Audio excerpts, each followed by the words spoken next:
First, let me sincerely acknowledge the Monacan Nation, the indigenous custodians of the land upon which the University of Virginia community lives and works. And in acknowledging them, I also want to recognize the past of the Monacan people, but also their continuing and emerging connection to the land, water, and air, which we now all share.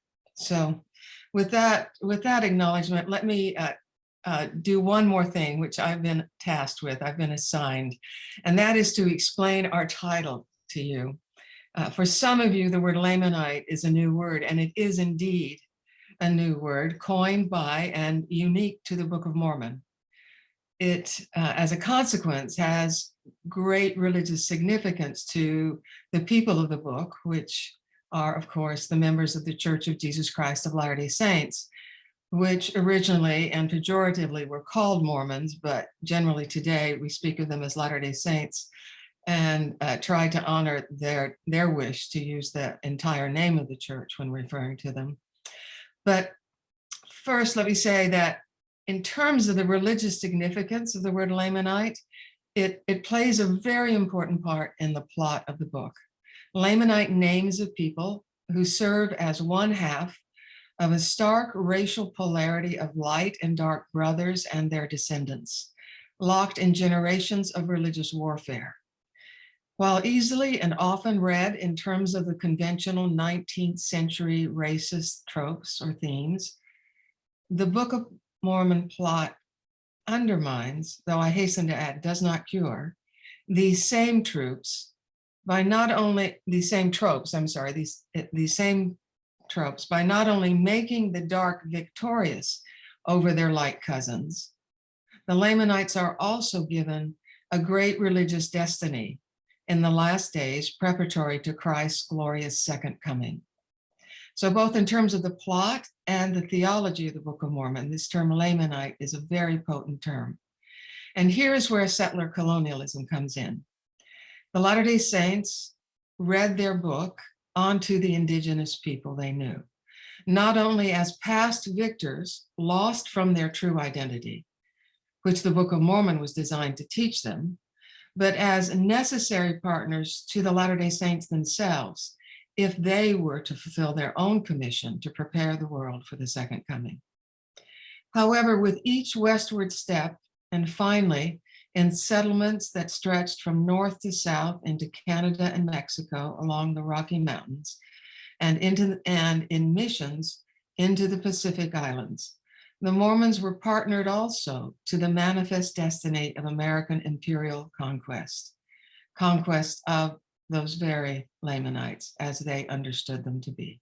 So it's complicated, which you know we as academics love to parse. And so I'm now going to turn this over to our panel and to my colleague, Carolyn Howard, who's going to actually conduct this panel. I'll be back when it's time for questions. So let me finally ask you in the audience to be preparing your questions and entering them, if you will, into the Q&A section, which I will then field to the panel. Carolyn, I'll turn it to you. Yeah, thank you, Kathleen. And thank you everyone for coming tonight. I just wanted to introduce briefly the panelists that are here with us today. So we'll have Matthew Garrett speaking first, and he's a professor of history at Bakersfield College. He's a historian of the 19th and 20th century American West, and his recent book is called Making Lamanites, Mormons, Native Americans, and the Indian Student Placement Program. Then I'll be speaking next. And then after, I'm a postdoctoral research scholar at the University of Virginia. I'm working on a book right now based on my doctoral research, which was on comparative Christianity in Tonga. Then after me will be Amanda Hendrix-Komoto, who's an assistant professor of history at Montana State University, and her forthcoming book is titled Imperial Zions, Race and Family in the American West, but tonight she'll be focusing on her work in the Mormon Pacific. And then finally, we have Farina King, an assistant professor of history and also affiliated with the Cherokee and Indigenous Studies at Northeastern State University in Oklahoma. And she's the author of The Earth Memory Compass, DNA Landscapes and Education in the 20th Century. So next we have Matthew Garrett. Thank you. Thank you to our participants for sharing this time with us, and to our hosts in Virginia, thank you for including us all, and I'm excited and flattered to be with this panel. As we consider our topic tonight, I was thinking about this term signifier, actually. And we're intended to talk about Lamanite as a signifier. And what is a signifier? It's a symbol of some sort that holds all sorts of contested meanings. And usually there's some sort of shared understanding that we all kind of presumably move forward on so that we can function and interact. But really, those are often contested in lots of strange ways. And as we think about a signifier, it might invoke certain definitions. It might draw on certain ideologies. It might imply certain beliefs. And someone might use a signifier in a way that is because they're very devout and they believe this orthodox definition, or perhaps it's more performative and they're using it in a way to get by, or there's some sort of other function in the way that it's used.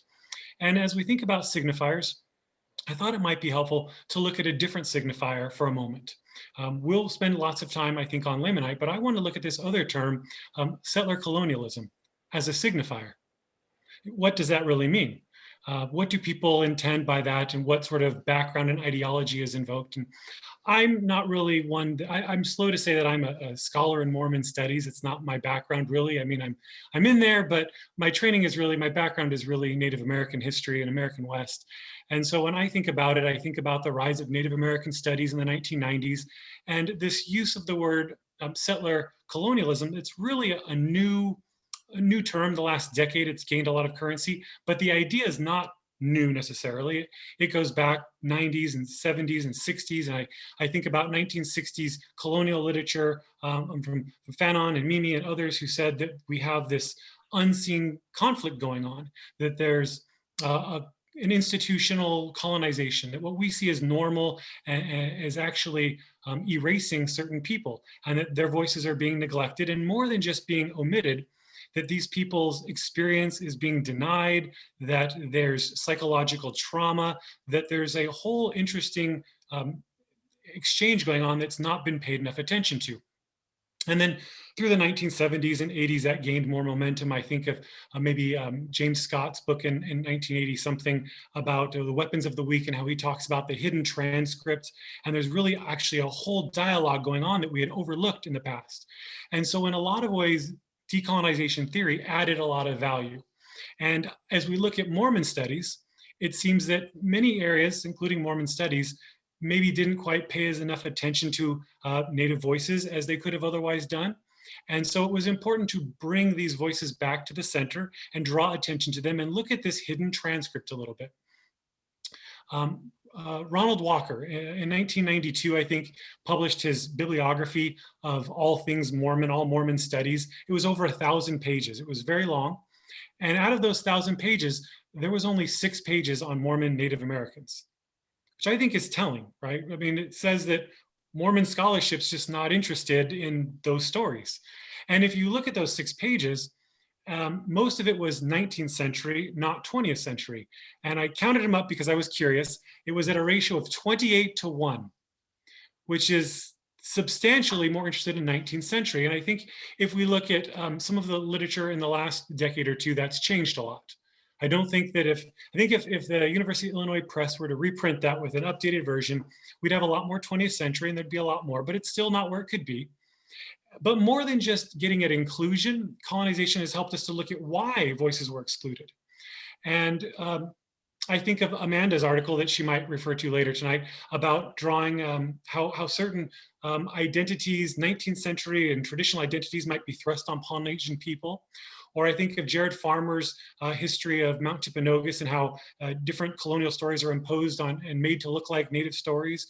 Or more recently, Max Mueller's book on race and how he talks about how even archives, Mormon archives, have been colonized in a way that makes it very hard to get at Native voices. And so there is a lot of value that comes from colonization studies that really kind of hit its stride in the 1990s as Native American studies emerged as its own field. And Mormonism has learned from that. Mormon Studies has learned from that. So that's been great. But there's also some problems that come with that symbol, that signifier, when one declares that sort of allegiance. And I see some problems there that they're not unique to me. There's criticisms I've read from scholars all elsewhere that have been concerned about how maybe decolonization studies doesn't always do so well at the gray areas, that it's a little bit too reliant on resistance as the only form of agency. And it really obviates a lot of the other types of behavior that you might see. And as I look at Native American history scholarship from the last decade or two, it saddens me to say that maybe 2/3 or something of the scholarship has pretty similar thesis to what it was all saying back in the 1990s, which was wonderful and important in the 1990s, that there's this unseen group that has been resisting in ways we didn't recognize. But by 2021, I had hoped that we might have more diverse and interesting forms of agency being expressed. Now, that doesn't by all means mean that everyone who invokes this sort of language is in the 1960s mentality. I think about Farina's new book on Earth Compass, and I've been impressed by that, and others who've been less about decolonization and sort of using the old binary to fight against the old binary, and instead have moved forward to look at where can we go after that? How can we look at how these Native people see themselves? And that's the hard discussion in Native American history that's been really difficult to have. Because there's sort of a pushback. If you don't signal that you are an advocate of settler colonialism and decolonization, then that raises suspicions about who you are and what kind of scholarship there might be. And in Mormon studies, we've got our own baggage too. We don't want to forget that there's a whole history of hagiographic literature and things that we've kind of had to deal with. But I think that the existence of some of the more hagiographic literature in Mormon studies, and along with some of the decolonization things that we're starting to see more and more of, that those together allow for a rich discussion that isn't happening in Native American history. And so as I look at Mormon studies, I'm a little bit more optimistic than maybe I would have been a decade ago, because I feel like we're having interesting conversations. For example, even for the last decade, I remember Brian Cannon and others have been debating about Native American youth who were raised in Mormon families in the 19th century. Were they adopted? Were they indentured? Were they enslaved? Now, that's a debate you don't see in Native American history. It's pretty one-sided, that debate. But in Mormon studies, there's a lively banter going back and forth in different perspectives.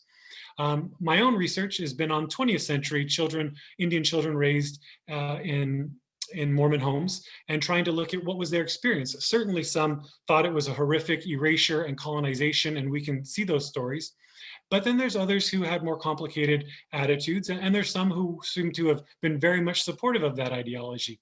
So how do we make sense of them, and how do we talk about them? And I've been really excited to see a lot of the literature coming out of the Polynesian Islands is having that same kind of conversation, that there's a recognition that Lamanite means different things to different people. And in some people's cases, it might have been seen as empowering.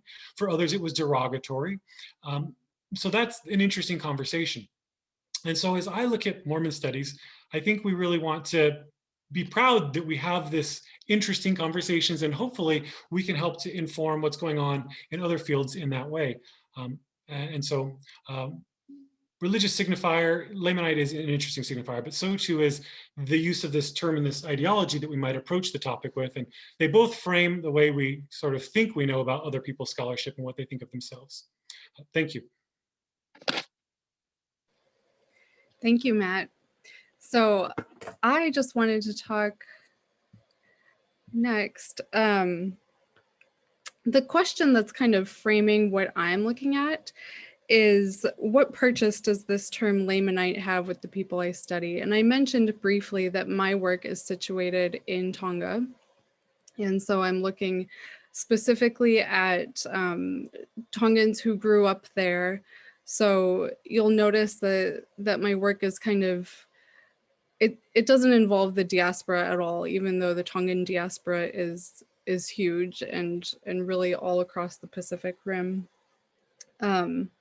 So for myself in this question that I'm answering, like in Tonga specifically, I think this term Lamanite really does have a meaningful place for people. It's pretty important, but it's definitely not front and center. And just to explain a little bit about the position of the LDS in Tonga. So the church reports that about 60% of the population in Tonga is LDS. The Tongan census data claims it's closer to 20%, but either way you look at it, that's a substantial amount of the population. And it's not, you know, in name only. There's definitely like a robust presence there of an active membership. People are very engaged and involved in the church and in church schools.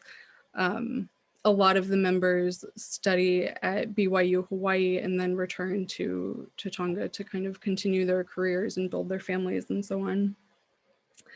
So, but what's interesting about this is despite this presence and despite having, you know, a pretty strong cultural hold in Tonga, a lot of my informants report that they experience persecution, and that's a word that they use in English, for their religious beliefs and their lifestyle. And I mean, of course, the words of my informants should be taken seriously, but I can also indicate that my research also supports those claims. Like what they were talking about, I also observed in other situations as well. And this persecution, which often takes the form of like backbiting in Tonga, exists despite this privileged position that a lot of LDS Tongans are also in. So I'll get into a little more detail about what that persecution looks like as well. But what I think is that this specific situation that they're involved in Tonga leads to Tongans valuing this Lamanite heritage a little bit. I don't think I would go so far as to call it an identity, because it's not something that people are independently claiming, but rather when asked about it, they'll kind of go into detail and talk about it and provide evidence as to why this heritage is true or meaningful to them. So to talk a little bit about the persecution they experience, I have to get into some specific details about what the tension is at the heart of the relationships between LDS Tongans and other Christians in Tonga. So this is based on how disruptive LDS lifestyles are to Tongan traditions. And it's probably not what you're thinking if you're imagining how an LDS lifestyle might be disruptive to American culture. Like, it doesn't have anything to do with sexual morality or drinking or smoking or anything like that. In Tonga, most of the Christians are already on board with those restrictions. But the biggest disruption, I think, that's facilitated by the church is how they encourage members to manage their money. Practices like tithing and budgeting and ideologies like self-reliance result in this transformation of a Tongan way of managing money to kind of a white or a Western or a Mormon way of managing money. And so what they're shifting from is this system where social obligations are massively expensive. And that's a system that a lot of Tongans are critiquing independently of their religion.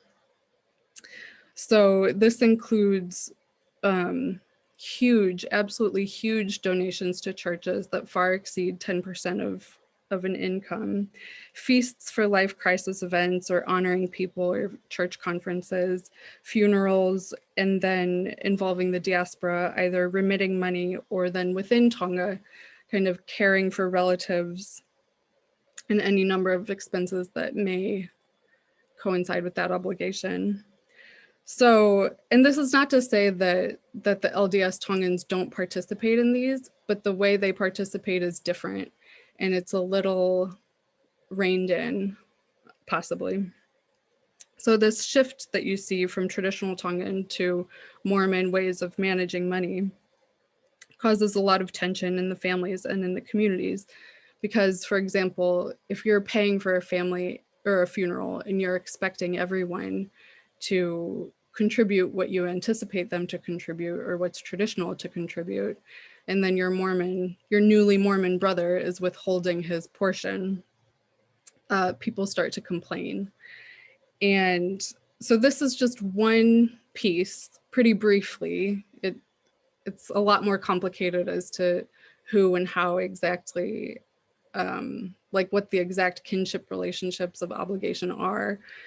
But this is just briefly one piece of how Mormons get a bad reputation in Tonga that leads to them experiencing persecution and backbiting.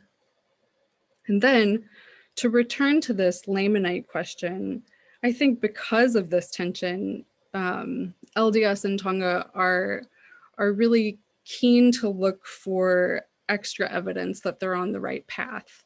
So, they're experiencing that in kind of standard ways, possibly by having these experiences and knowing that what they know is true or what they believe is true.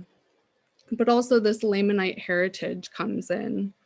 And I think when I asked people about it during my research, one thing they would talk about is how that this can explain why the church is so strong across the Pacific, because it's pretty known within Tonga that the church has done very well in Tonga, and it does well in their neighboring nations too.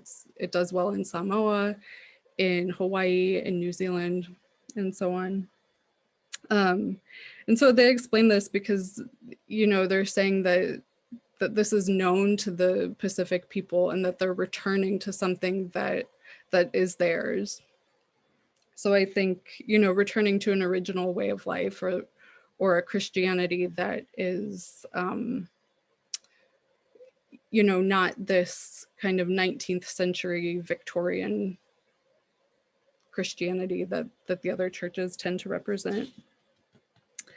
So the other interesting piece of this is that they often come up with kind of evidence to explain this Israelite heritage. One thing that they talk about is circumcision, which has, is customary across the Pacific and has been happening long before missionaries came. And even, the missionaries coming in the 19th century were not, circumcision and Christianity didn't exactly go hand in hand until, well, someone can correct me, but I think the mid 20th century in the US. I'm pretty sure most of Christendom globally are not practicing circumcision. So circumcision is one thing that Tongans will kind of point to as evidence of this Israelite heritage. And then the other piece, which I really liked, is this word, O Yahweh, which is kind of an expression that's said, it's very, very common. You just say it to sort of mean, oh my goodness. You can say it all the time. You can say it 20, 25 times a day easily. And my informants would say this word is evidence because it sounds like, oh Yahweh. And so they're kind of using this this language piece as something that's pointing to it, which I thought was an interesting and nice way to look at it. And anyway, so like I said, I wouldn't really call this an identity that people are overtly using. It doesn't seem like they're bringing it up to kind of cling to it, at least locally where I was working. I don't know if that's different when you're at BYU Hawaii or something, or you're in the diaspora or in a different setting. But it seemed from my observations that this is kind of in their personal arsenal of proof proof of why their beliefs are correct and proof of why they're on the right path. And the other interesting bit about this before I close off is that whenever I would ask people about this, they were convinced then that I was LDS. This was kind of the word that they were like, oh, if you're asking about that, you must be. So that's all. And I will pass it on now to Amanda. Thank you, Carolyn. I wanted to start out by just thanking Kathleen, Carolyn, and the University of Virginia for inviting us and hosting this today. As Kathleen said earlier, this is a really important topic. And I also want to start by acknowledging the place from which I'm speaking and from which my scholarship comes. So as some of you might know, I grew up in southeastern Idaho, which is the homeland of the Shoshone and Bannock nations, actually right next door. My hometown, Blackfoot, borders the Fort Hall Indian Reservation. And much of my life has been sort of lived within the Shoshone homeland. So I went to college in Boise, which is also part of the Shoshone homelands. And then I immediately went and taught elementary school in Las Vegas. And the only time that I've really left the Shoshone homelands is when I went to graduate school at the University of Michigan. And I'm now sort of speaking to you today from Montana State, and which obviously is in Montana, which as a colleague of mine has stated, has always been Indian country. And Bozeman, the city where I live and I'm speaking from, has been a crossroads for several Native communities, including the Shoshone, the Blackfeet, the Crow, the Nez Perce, the Northern Cheyenne, and the Salish. And so I want to recognize both my personal and my scholarly debt to these people and to these nations. And so I'm going to sort of talk a bit about my book and my dissertation research and use it to sort of think about this question of what Lamanite has meant, its intersections with colonialism, its intersections with American ideas about race. So when I started thinking about what I wanted my first book and wanted my dissertation to be about, one of the things that sort of grasped me was a question about missionary work. One of the assumptions within people who work on missionaries is that missionaries are often trying to change the lifestyles and the way that Native people exist in the world. Matt sort of pointed towards this, as did Carolyn, and there's an emphasis within studies of Protestant missionary work on the importance of teaching Native people how to be monogamous. And I sort of had this question, well, Mormons aren't monogamous and they're marginalized within the Christian community. So will their missionary work look any different from any other Christian missionary work that you would look at? And that was sort of the initial idea behind my dissertation and now my book project. And then that began to evolve to looking at how Mormon missionaries move through different colonial spaces in the Pacific Islands, Hawaii, and Tahiti, and then the American West, looking specifically at Idaho and Utah. And unfortunately, what I sort of found was that the answer in terms of the attempts of Latter-day Saints to change Indigenous cultures, the response of Latter-day Saints to Indigenous cultures isn't that different from other Christian missionaries. But what does change is as you move between different imperial spaces, the Latter-day Saint, the Church of Jesus Christ of Latter-day Saints occupies a different space within those imperial cultures, which means that Native people are interacting with it in a different way than they are with other religious traditions in those same areas. And so I'm going to sort of work through some of what I found and talk about the ways that missionary work from the Latter-day Saints changes as they move throughout these different communities and some of the ways in which it stays the same. And one of the things that I think Mormon or Latter-day Saint missionary work relies upon is they are always coming into these situations in which colonialism is already happening and in which Native people are already being affected by colonialism. And the people who they're interacting with have already interacted with fur traders in the case of Native Americans living in what is now the American West, or in the case of the Pacific Islands, they've already experienced both British and French colonialism. And that means that these attempts to transform indigenous cultures are already happening. And when Mormon missionaries come in, they try to position themselves in many cases as being against American colonialism. And they offer up this idea of the Lamanite and of Native Americans and Polynesians as being descendants of the peoples of the Book of Mormon as an empowering thing that will allow Native people to claim themselves as the children of God and as the chosen people. And in some ways, for some Native people, that is empowering. What I found when I was looking at Hawaii is that when Native Hawaiians talk about their relationship with the Church of Jesus Christ of Latter-day Saints, for them to be Mormon, to be a member of the Church of Jesus Christ of Latter-day Saints is to be Hawaiian. Those two things are inseparable for them. And in much the same way, if you go to the Austral Islands, to be Polynesian is to be a Mormon. And so they don't see this as something that's being imposed from the outside. But this sort of identity as a Latter-day Saint is in some ways a move away from their earlier religious identities and is made possible by the breakdown of the previous categories by which they had defined themselves. And for other people within those same communities, this is an imposition from the outside. One thing that I also sort of discovered is that Mormon missionaries, when they're coming into the area, even though they are polygamous themselves, don't recognize Native polygamies as legitimate. And the reason is that those polygamies exist outside of the priesthood. And so for them, there's only one type of polygamy that is justifiable. And so even though they may not be trying to convert Native people to monogamy, they're still trying to transform their domestic practices. And then the last thing I sort of want to talk about, and this will relate to the Mormon ideas of race that are bound up in this idea of the Lamanite, is that quite often they are ignoring local racial identities and local understandings of power. And so whenever I talk about my book research, people always ask me about how Mexican Americans and Mexicans interact with the idea of the Lamanite. Even though that's not what I research, it always comes up.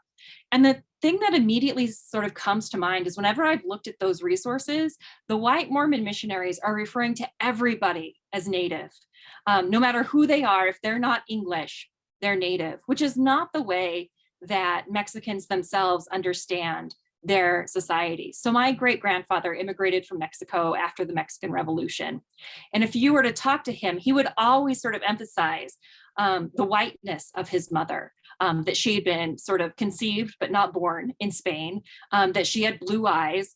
And he would then always tell a story about how he brought a picture of her to the United States and he had it colorized. And when they colorized it, they made her eyes brown. And his point was that they could not imagine a Mexican woman who was white and who had blue eyes. And I think for Mormon missionaries or Latter-day Saint missionaries coming into these areas, they are Latter-day Saints, but they're also Americans, and they're having that same difficulty of recognizing the different racial categories within Mexico.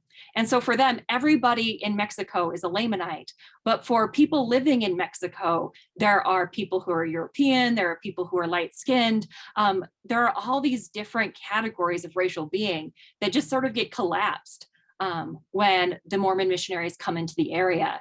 And a very similar thing is happening with Polynesians and with Native Americans. Before colonization, people who were Native American, people who were Polynesian, saw themselves as existing within different nations and different communities. And it's out of the process of colonization that a shared identity as indigenous comes to be through a recognition of the shared position and the shared experience. And Lamanite is a recognition of sort of a shared identity that comes from the Book of Mormon, but the way that it's sort of understood by white Mormons, and I wouldn't say this is true of Native Mormons, it erases those differences of indigenous national identity. And I think for Native Mormons, there's still a recognition of like that Navajo traditions and Shoshone traditions are different and that they can still be a part of this Lamanite identity. But for white Mormons, there's erasure and that all just becomes Indian. rather than recognizing those differences between peoples. And for some, there is an element both in the idea of indigeneity and being Lamanite that can be very empowering, because it does allow you to sort of make connections with other people. In the case of Lamanite, to claim yourself as a child of God, as part of the chosen people. But it does create this sort of erasure of difference, I think, that is very much a part of the way that this is being used today. And so in general, I find that Mormonisms, although the language of Lamanite and converting to the Church of Jesus Christ of Latter-day Saints can be empowering and can allow you in some ways to navigate some of the dislocations and some of the power dynamics of colonialism. In other ways, the Church of Jesus Christ of Latter-day Saints exists right along with and in concert with American colonialism and the way that American colonialism operates. I think I'll go ahead and end there for right now and pass it along to Farina. Thank you, Amanda. Can you hear me okay? Okay. Yate, hello, Sio. My name is Farina King, and I introduce myself in Dene Bazad, Navajo language for my kin and relations to know me.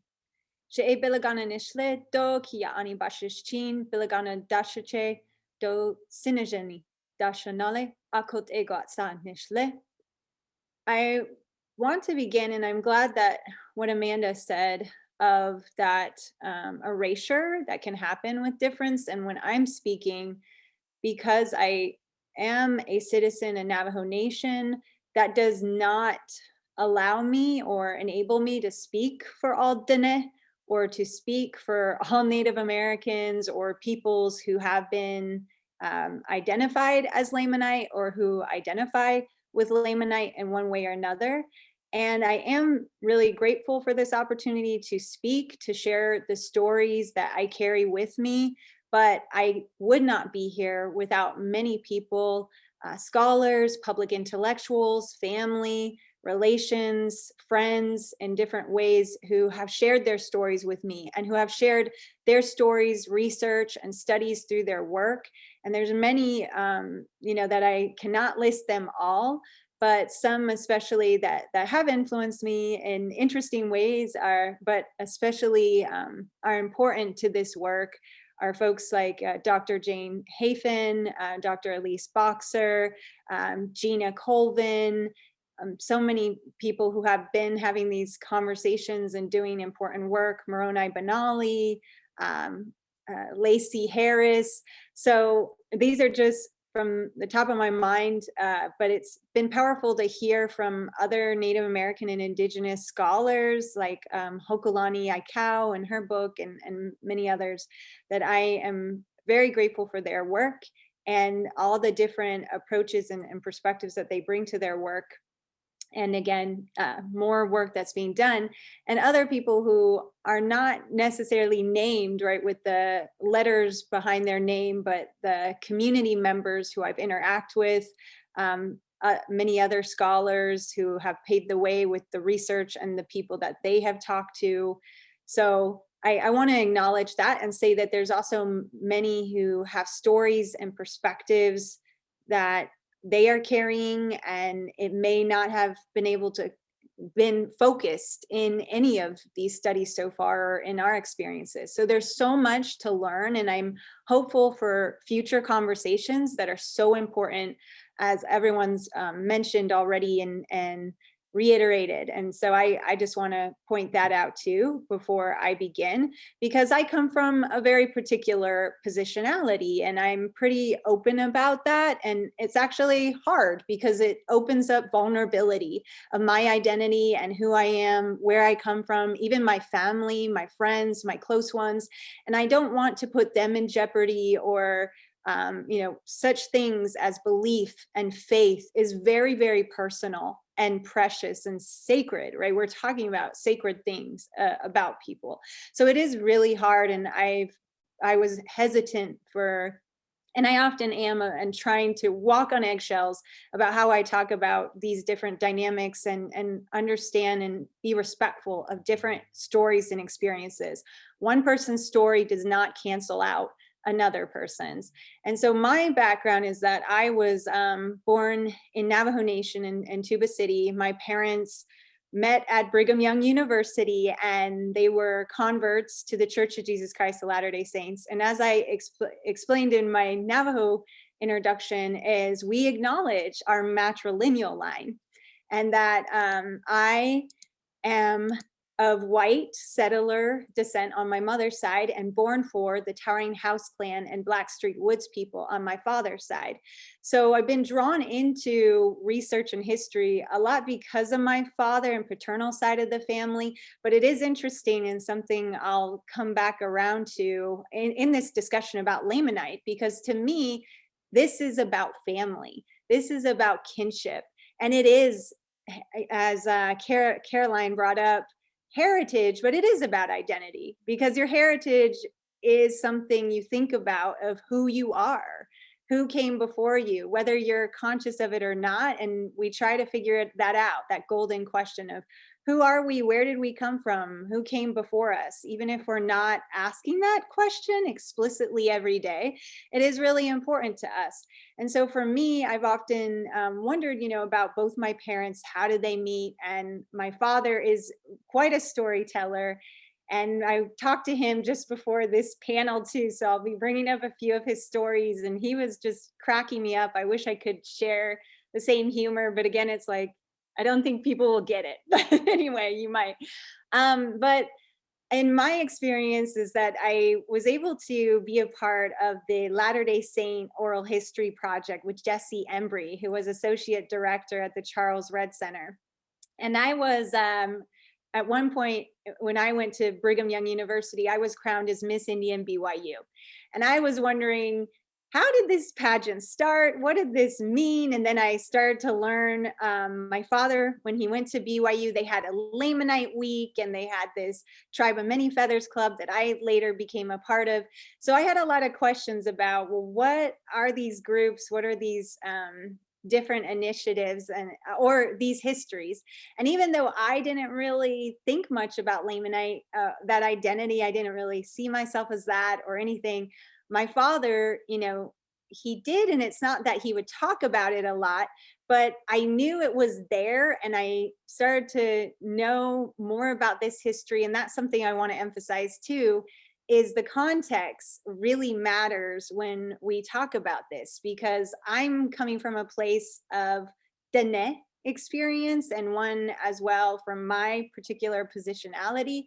But then I'm meeting a lot of people and still meeting and learning a lot from different Native American and Indigenous experiences, such as even in my studies now of trying to learn more about Ute and Shoshone experience. Is very different and how historically they've been affected even by forms of Mormon conquest and colonialism, because where the capital, the headquarters of the Church of Jesus Christ of Latter-day Saints is now placed, and where I went to school at Brigham Young University, right, that is intertwined with these histories of its tensions over land, not even just, beliefs and religious things. It's now we're thinking about land. And that's why even having these conversations about land acknowledgement is so important, and not just in word, but also thinking about what does that mean when we do acknowledge these lands and the history entangled with that, right? Of there was violence, there was cases of corruption and theft that went against the very ideals of people who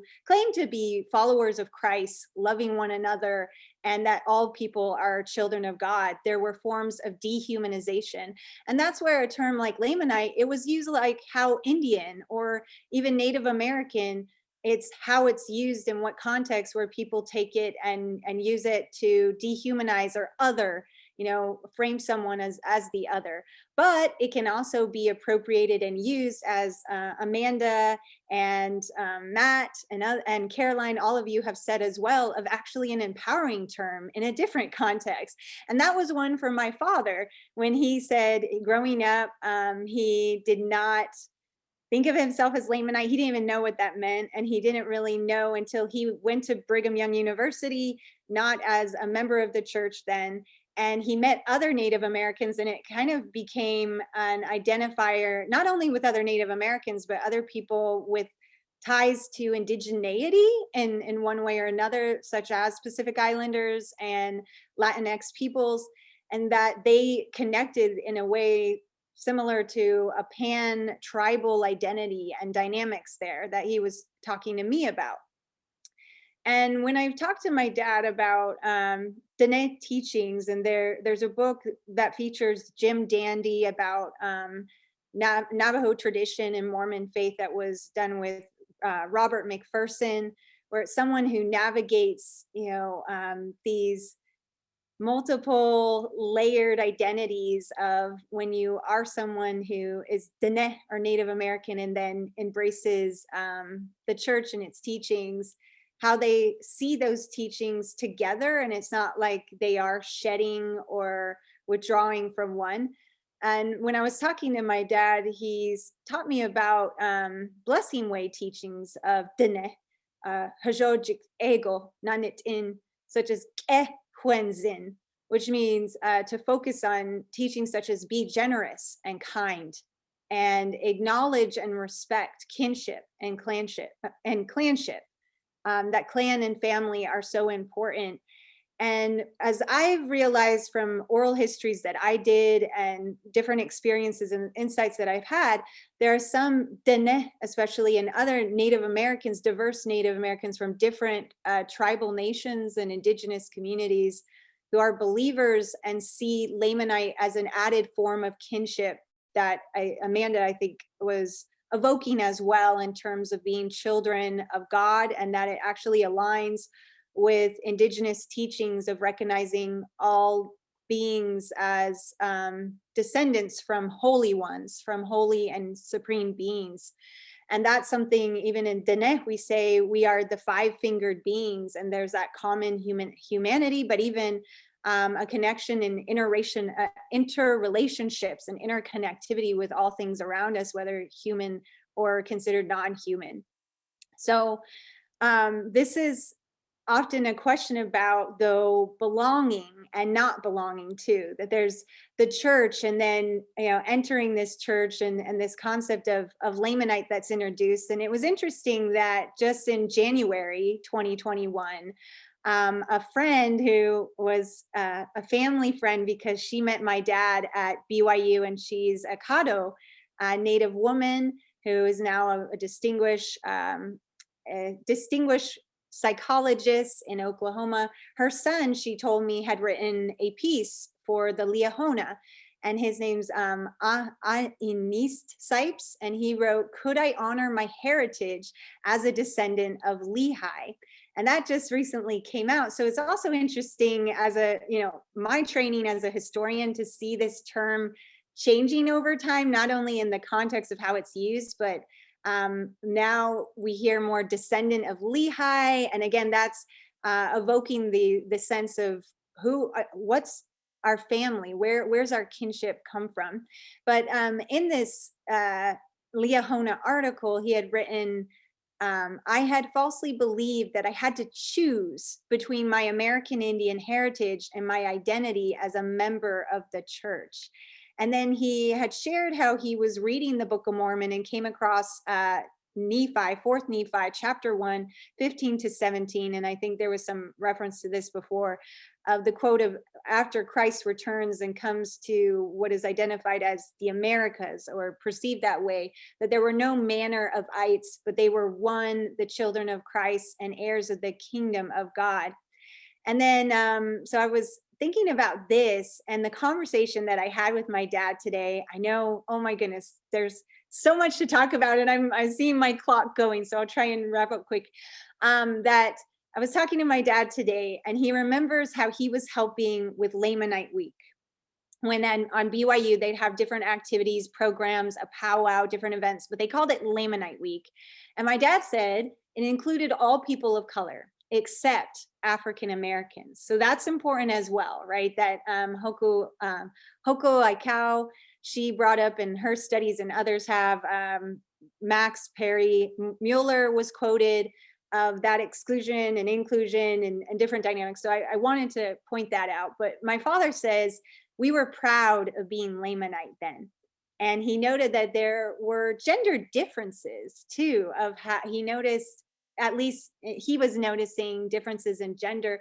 And this is where he brought up, he said, many indigenous peoples, you know, Farina, have come from matrilineal and matriarchal societies. And that's the center of power. That's our heritage. Where Lamanite was introducing a patrilineal heritage. Like if you are the descendant of Lehi, and also patriarchy as well. And so that is going to be problematic in various ways, but especially for women and their role and influence. And my father had noticed that the men, Native American men, were often more vocal. And this is during the 60s and 70s when he was thinking about that time period when Brigham Young University had one of the largest Native American student populations and from diverse tribal nations and communities. And this relates to the Indian student placement program that was actually pipelining a number of students into their programs. And my father said the Native men were often more proud and vocal about I'm a Lamanite, though my father joked and said, well, they never had a song about I am Lamanite, even though they'd have all these other songs. And he said women were more vocal about it. And to them, it was more generic, general heritage and when they were talking about it. And then he went forward in time and told me about the 25th anniversary of Lamanite generations, when Elder Dallin H. Oaks was invited to come speak at the event. And he quotes that same quote from 4th Nephi.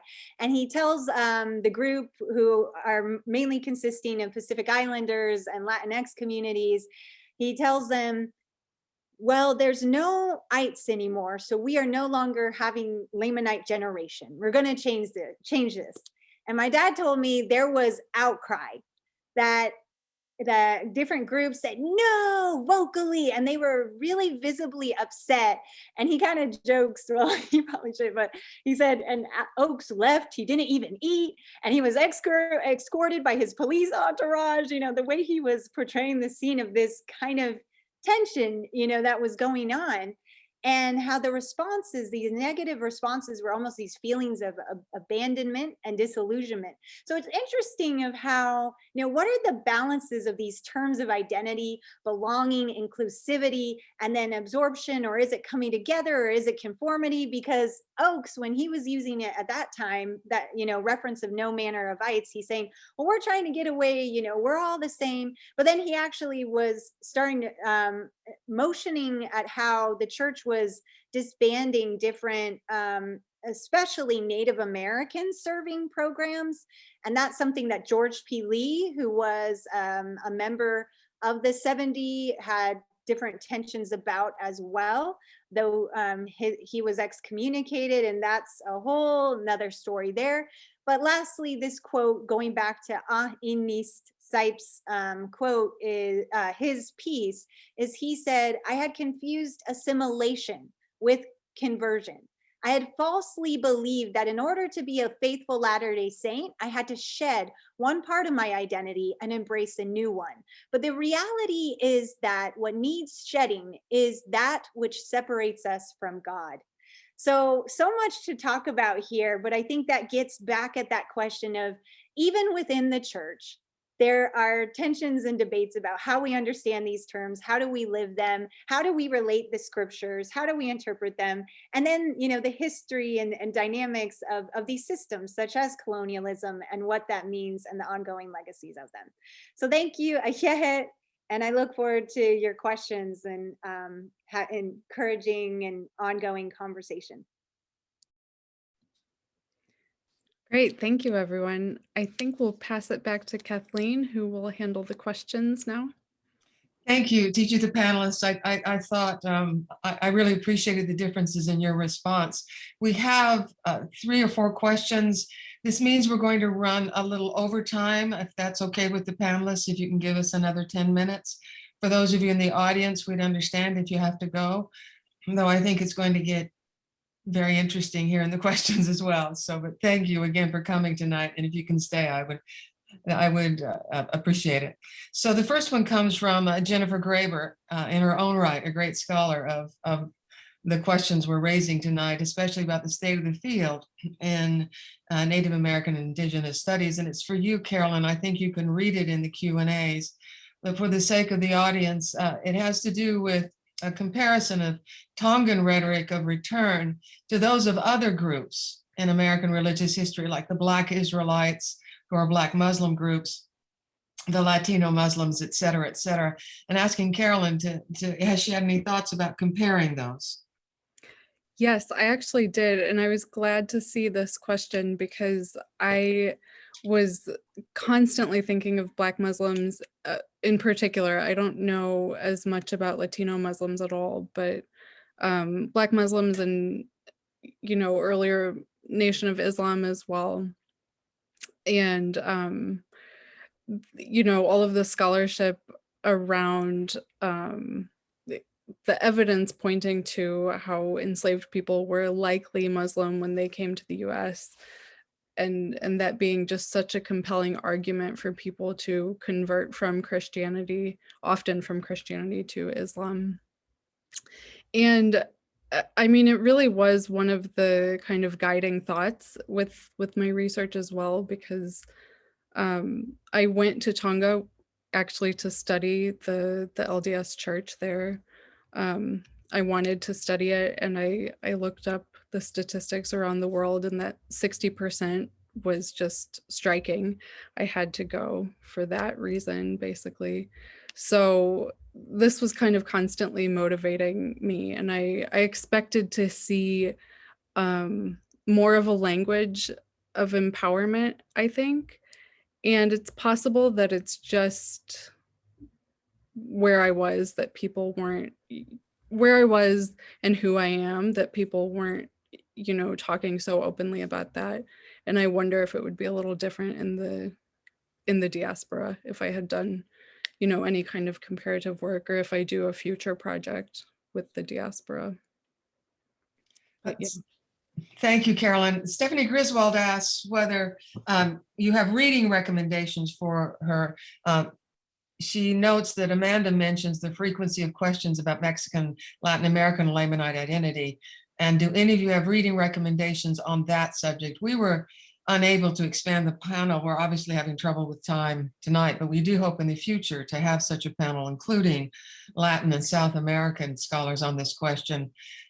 She says, are the questions frequent because there is a gap in the scholarship or a lack of decolonization or decolonizing analysis?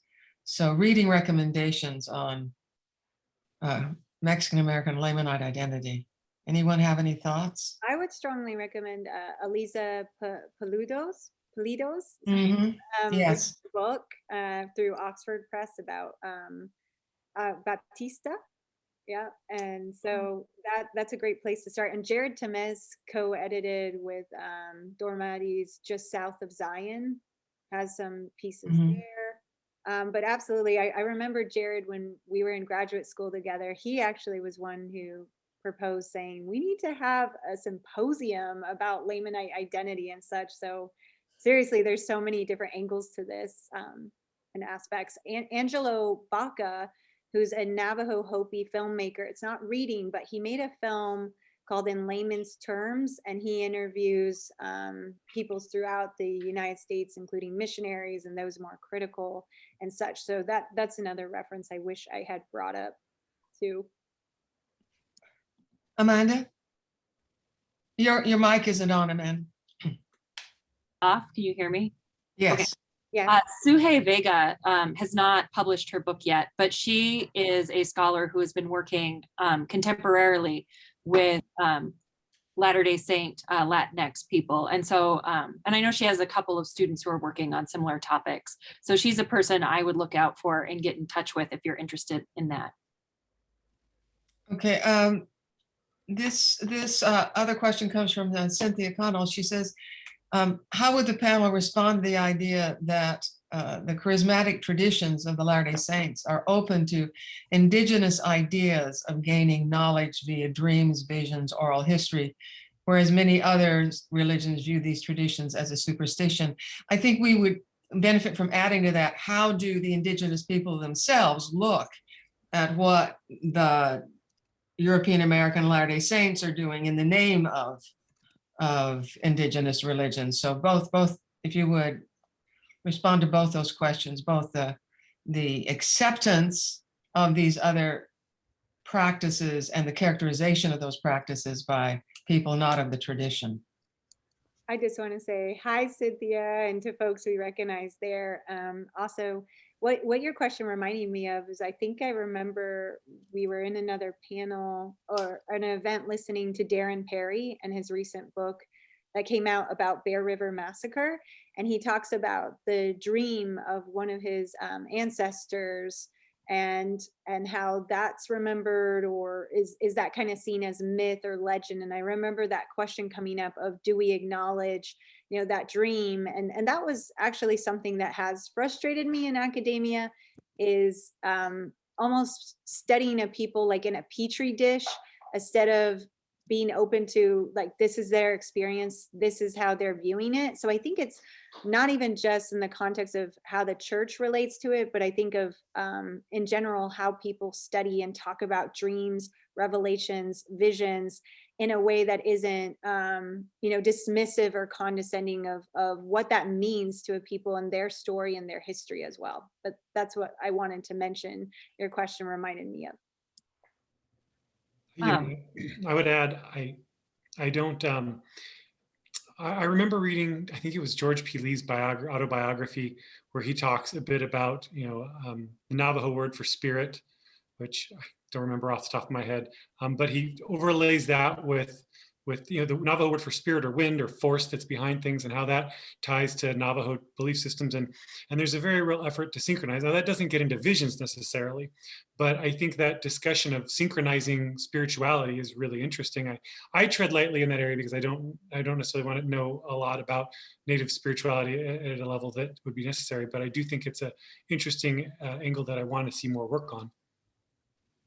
I think your point, Matt, also brings up how important language is in this. You know, we're saying Lamanite, but all these peoples come from different languages, and how those languages are a part of that conceptualizing and framing the world and how they view it, and archives in the world. So that has really interested me as well, of at least from the experience of Dene, even as you bring up with these different terms of even saying Holy Ghost. You know, how do you say Holy Ghost, or how do you say religion, when that wasn't really a concept? Like there was singing, and that's a way you say things, right? And so even what is lost in translation, but also shaped and formed in translation too, there's those kind of hybridities that happen, and convergences that happen even with the terms and languages that are used. So I think what, you know, these terms like, oh, that's a dream, that's a legend, that's a vision, they have different connotations and meanings in different cultures as well, and contexts.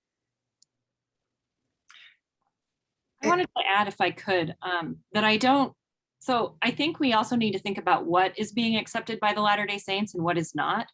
And so in some ways, visions and dreams are very much accepted, but there are other parts of Native American culture that either are seen as superstition or are sort of, they're trying to get them to change their traditions. And so I've looked at Relief Society method, or minutes that will talk about like the way that Native American women are carrying their children, and they want them to move away from sort of putting them in cradle boards, or attempts to get Native American women to discard the rituals surrounding childbirth and go to a hospital, or even sort of like ghost stories that are told by white settlers. So one that I was told growing up is that some of the water from where I grew up had water babies, was the term often used, and that the water babies were the children of Shoshones who had drowned them, and that if you got too close to the water, they would reach up and grab you.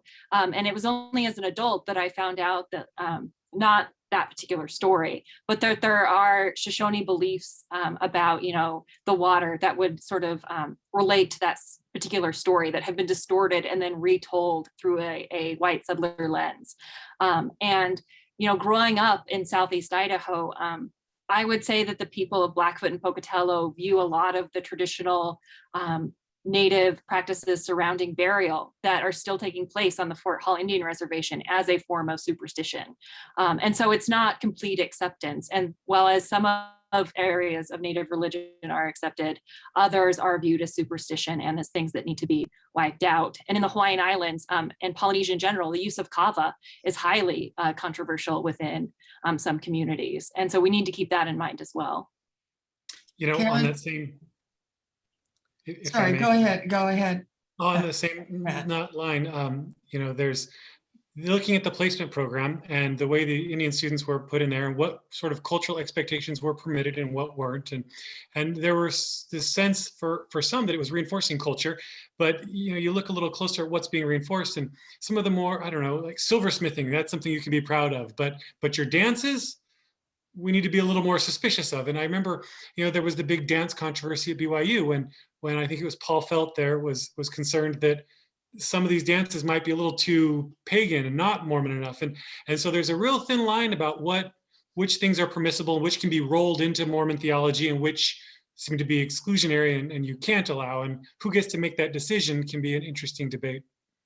Now, I was going to follow up with that too. I'm glad Amanda brought that up because, you know, this is a part of what I've heard from Gina Colvin's work of saying, you know, what is this Mormon culture? Who defines that? And then you hear in different people's conversations about, well, this is, you know, we need to have this Mormon culture, or now the term would be Latter-day Saint or a culture of the church, or to be, you know, a child of God. But what does that mean? Does that mean you have to wear a white shirt for church? You know, does that mean you can't sing this song? You can't worship other beings and creatures that, or show that ceremony, have that ceremony, the kanalta, you know, the puberty ceremony for women among the. So it's, yeah, really gray and messy. And there are people who are in positions of influence and authority. I mean, that's the term, authority in the church, who tell people no, like they're the ones making these decisions on the ground. And I have heard of, you know, certain kind of interviews where there are leaders in the church and even of Dene background. It's as if they did have to convert and label certain kinds of ceremonial practices or practices with herbs as priestcraft compared to this is priesthood. And so I've had that come through interviews and conversations too. And why is there some ceremonies that become taboo and what does that mean? But then like respect and different dynamics. So it does get messy, and then it can be even more case by case. There's not the broad brushstroke of this is all acceptable and this is not. I think that plays out in these different dynamics and mechanics. We've got one more question, and Carolyn, I see you've addressed it in the Q&A, but I think the audience might like a little more information about it, which is because it's a nice contrast with the previous question, and that is, how about the material resources of Mormonism and comparing it to, well, this is Jason Palmer's question. I loved your insight about money being a principal change that comes in with Mormonism. I'm seeing similar things in Peru. Did you get the chance to spend time with the Self-Reliance Initiative and how Mormons in Tongan implement classes?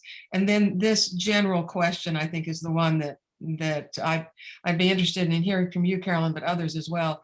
Do you have any insights about Latter-day Saint reaction to Tongan Latter-day Saint reactions to the Mormon financial ethos, or more broadly, North American indigenous people's response to Mormon financial ethos when they see it layered out textually as explicitly as it is in those manuals or even in the lifestyle of the Latter-day Saints? So Carolyn, yes, but also the others, if you have anything to say about the financial ethos of Mormonism and indigenous peoples. Yeah, so in terms of having specific classes or these explicit materials, I didn't get a chance to see anyone interacting with those. I don't think I knew about them until my postdoc, actually. But people would, in my interviews, people would talk a lot about their money. So I did a lot of interviews with recent converts, and I asked them what was different, and a lot of them reported that they had more money. So that was pretty frequently the first thing that they would talk about. And so it was like among the blessings that they were receiving, and often it was just a shift in how they were spending money, and they talked about their budgets a lot. So that was kind of a word that I would use my LDS Tongan informants using, but I didn't hear well, I guess my non-LDS friends and informants would kind of joke about it. A lot of joking about, like, around feasting and stuff like that, about how much money we're spending and how we're being so, irresponsible. But yeah, I don't know if that properly answers it. Any other questions? I was just gonna say that question also reminded me of one that I saw about socioeconomic influence on people, indigenous people's involvement with the church, even though that it kind of gets at a different element of it. And my response to that would be, for some people, like any indigenous peoples, right? If there are any kind of benefits that can be found with affiliating with a group, of course, that's going to be a plus, like a bonus. But I think, as we know, with a lot of what you believe and how forming a community, there's many other factors that come into play. So I would say that is a draw, an attraction of having, socioeconomic support. And I'd be interested in hearing about that in Tonga or other cases too. But I don't think, that is, it may draw people in, but it doesn't keep them active in that involvement and active involvement in the church. And so that's what I wanted to mention about that. And I actually don't think it's these resources necessarily that are drawing people in. I think a lot of a lot of the recent converts would talk about this kind of as a surprising benefit of their conversion too.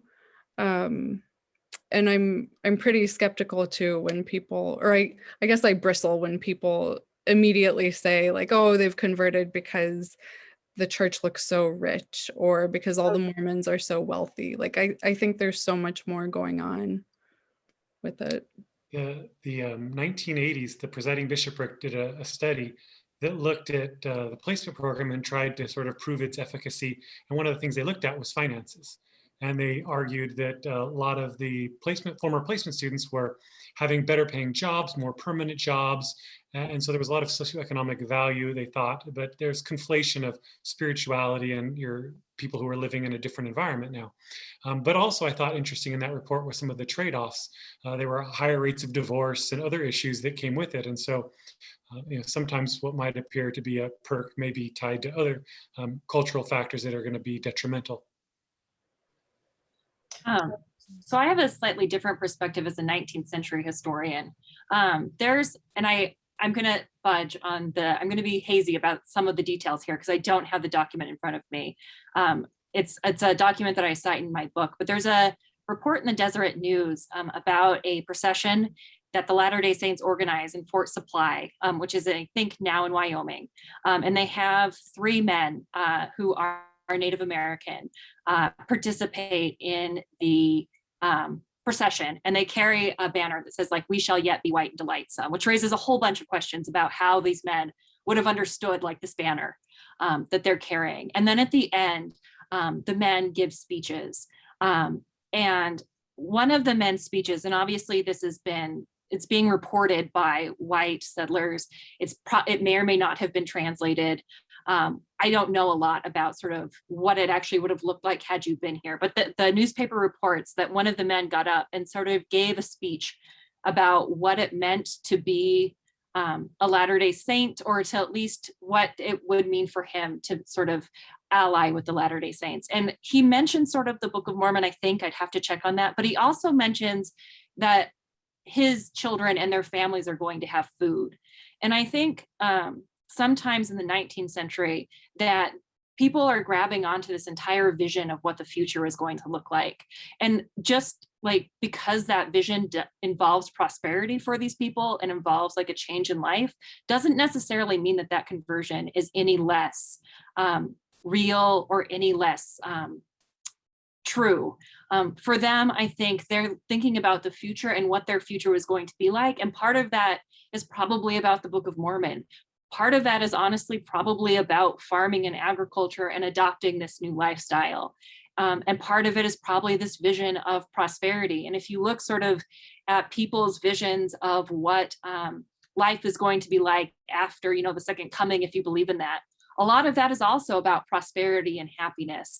And so I don't think that it's always so easily cut and dry to cut apart like money, material resources, and spirituality. I think that's a great last word. Carolyn, I'll pass it back to you to say goodnight.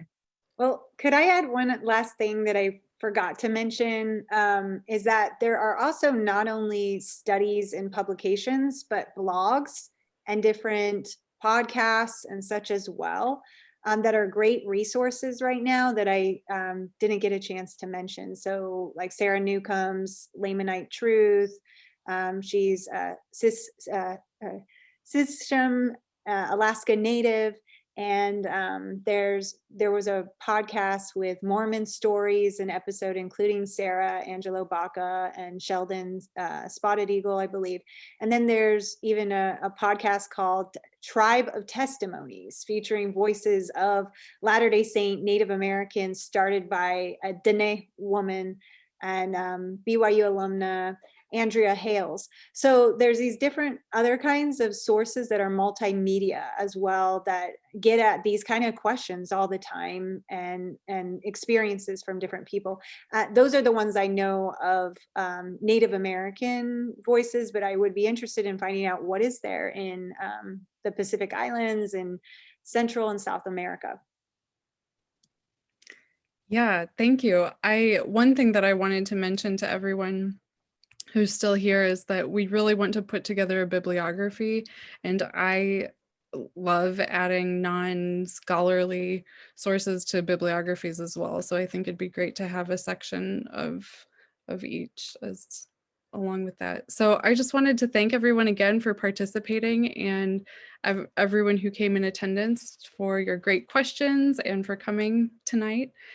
And that's all. Feel free to get in touch with any of us if you have more questions further on. Thank you.